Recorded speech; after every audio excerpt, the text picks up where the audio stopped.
U prijedorskom domaćinstvu gdje je utvrđen virus ptičje gripa zbrinuto je 148 leševa, uginule i eutanazirane peradi.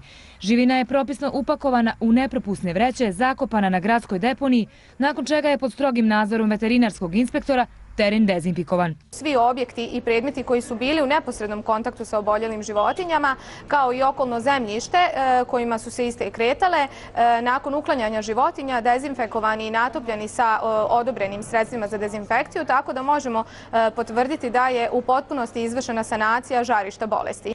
Sve nadležne službe na terenu i danas prate stanje. Potvrđeno je u Komisiji Centra za suzbijanje ptičje gripa. Nismo imali novih prijava, tako da možemo reći da će se u toku dana nastaviti sa svim aktivnostima kako observacije terena, tako i sprovođenja drugih mjera. Virus ptičje gripa najvjerovatnije je unesen kontaktom sa divljim migratornim pticama, ističu u Kancelariji za veterinarstvo BiH.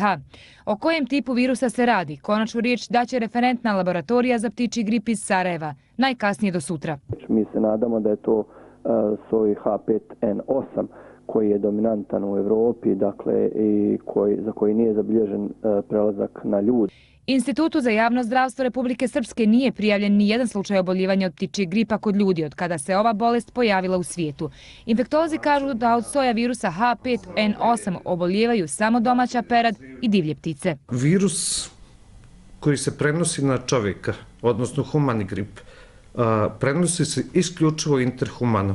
Znači iz čovjeka na čovjeka, ne sa divlje ptice na čovjeka, tako da praktično nema opasnosti. Područje prijedorskog naselja Tukovi, ali i naselja koja gravitiraju u zoni od 3 km proglašeni su kao zaraženo, a grad Prijedor kao ugroženo područje od ptičje gripa. Vlasnici peradi obavezni su da pojačaju sprovođenje biosigurnosnih mjera i spriječe kontakt divljih i domaćih ptica. Uginuće živine kao i divljih ptica dužni su odmah da prijave.